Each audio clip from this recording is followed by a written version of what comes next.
I did. If not, I apologize. All right, so I want you to check this out. Koo, he misses it, but there is a penalty on the play, which I don't understand because you're just rolling. That right there was Dallin leave it, and he's trying to leave it all on the field. But here it is, Matt Ryan. He's going to hit Calvin Ridley in the back of the end zone. As much as I love Julio, I feel like this is the future #1 for the Falcons. Matt Ryan making something happen. And then after this, it just starts to snowball for the Raiders. All right, the score, 16-3 at this point. Derek Carr trying to make something happen, and it doesn't. That right there is a pick six to the crib. Deion Jones takes it 67 yards. At this point, you knew that it was a wrap for the Raiders.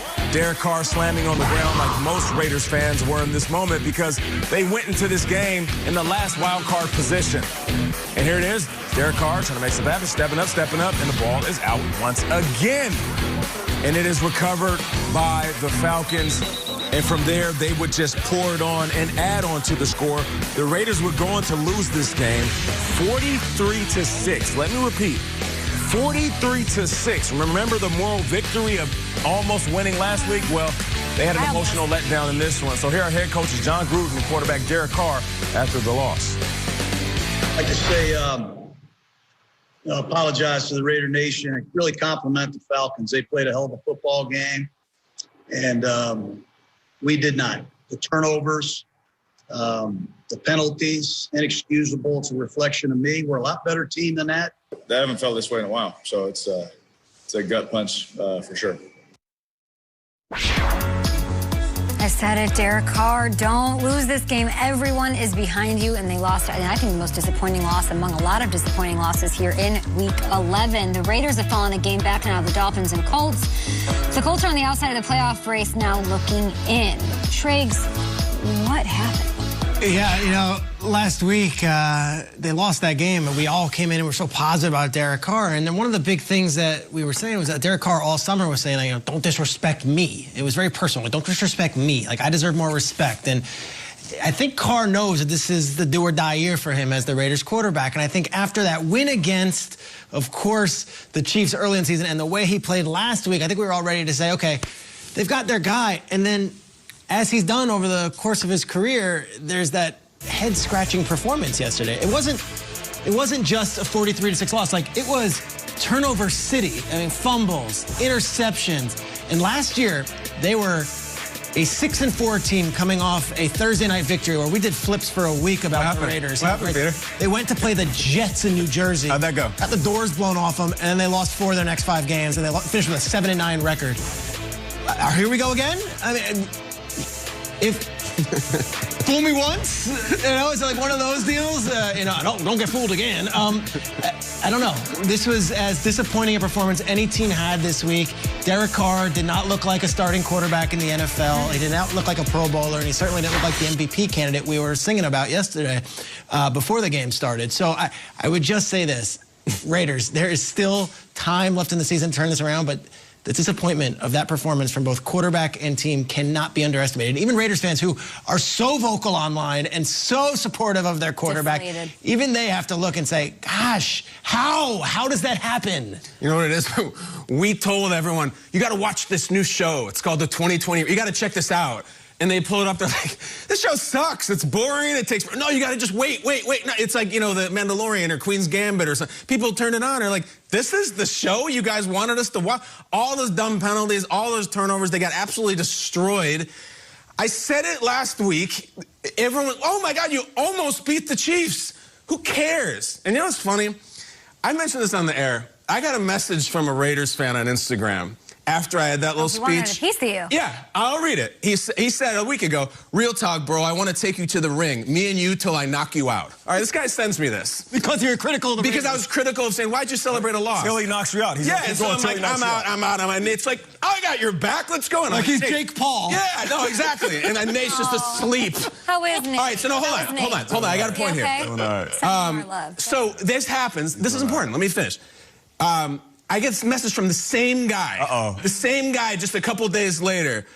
He says, Hey, Kyle, my bad, bro. I watched you on the show. I feel bad. I was just in my feelings. 2 hours later, hope you had a good Thanksgiving. 2 hours later, I seemed like the bad guy. 3 hours later, damn it, I feel bad now. Screw that, dude.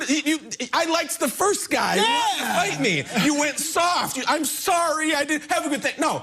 The hell with my Thanksgiving. You know what I mean? The whole deal with the Raiders was you guys thought you were so tough and you just embarrassed yourself. And we talk all the time on the show about trust. Do we trust this team? How do you trust this team ever now? That was the worst loss of the season. The whole season by any team. We can't be in on the Raiders. I'm not watching this show. No, screw it. DVR it, let it pile up and delete them all. That guy hit me up too. Yeah, you up too? Guy? Same guy. He was like, I'm the guy I was talking about. I just want to let you know I'm not a bad dude. Oh, I was my like, gosh. I'm not getting in between the beef, you know what I'm saying? But, you know, it's funny because I was watching this game, and because I was apologetic for the Raiders last week, and I felt like, you know, that game, they were so close to beating the Chiefs again, that as I'm watching this game, I hear myself making these excuses for the Raiders. They'll bounce back. It's just a turnover. The defense will do something. The offense will get going. They got playmakers. And then right around halftime, I literally had to tell myself, like, why am I making excuses for the Raiders? This isn't about the Raiders. This is about the Falcons smacking up the Raiders. Okay. Let's just keep it real. We like to keep it real on this show. So as much as I can say, oh, the Raiders, you let one go, and this is a disappointing loss. No, the Falcons came in more motivated. You know, we were talking at halftime yesterday, and the coach was saying, well, you know, this is a very motivated team, and Gruden has to relay that message. I'm like, well, I guess they didn't get that message. You know who relayed that message properly? Raheem Morris walked in and said, your job is on the line. My job is on the line. Our jobs are on the line. So let's go out there and play some football. Plain and simple, black and white, the better team was the Atlanta Falcons yesterday. And I'm not sure that they're going to win against the Jets next week. I think that's the kind of trust we've lost in them. I don't put it past them to lose those. They do have a shot to make up ground in the playoff race. They have the Colts and the Dolphins ahead of them, the two teams in playoff spots down the stretch of the season. I bring up something to you, though, Nate, because I'm trying to, you know, I sat on game day and was like, play Nelson Aguilar, play Derek Carr to everyone in the world. How much blame do you put on Peter Schrager? For hyping up For Derek the Carr? play calls. Oh. Cool plays, bro. I forgot about that. How much blame do we put at our friends' feet? Peter, what'd you do?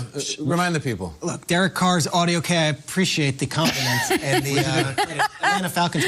Derek Carr's audibles were very loud on Sunday night, and on Wednesday on Cool Plays, bro, we kind of showed what they were doing as far as the audibles, yelling. You showed everything. Left-handed quarterback, basketball players, right? I don't know. I don't even know if they had a chance to even get into the audible because the Falcons were in their backfield. Triggs, it's the first thing I thought about. I was like, is this because of Peter Schrager? Hey, that's crazy. I didn't think about that, Shays. You know what? We got all week. I got to do a deeper dive on that. Hey, there's lefty hockey players. There's lefty tennis players. Maybe just change. Or this is just good football. Yeah. Who didn't apologize to Raider Nation afterwards? Was he actually, like, subtweeting you? Like, talking about you? Do you think it was your fault? Should I apologize to Raider Nation? They should apologize to somebody. They should. They got much bigger problems than you, Peter. Another team that wants to apologize to their fan base, the Chargers! Let's get to another highlight here. Apologize Chargers, to Bills. Kyle. Great one-liner. Let's go here, Josh. They're not watching. Josh Allen, here. He's not watching, whoever he is. The pitch to Beasley. Beasley throws the ball. Touchdown. Whoa. Awesome play there. Cole Beasley from Josh Allen, then he throws it. This game gets close at the end here, but before that, it's Josh Allen. This is the Josh Allen you don't want to face at the goal line. How about right here? Do we get to see it? Spins the ball in Mike Davis' face. They got it out. You got a personal foul for taunting. Mike Davis, number 43, a professional defensive back, gets the ball spun in his face by a quarterback. Chargers would come back. Give us the radio in.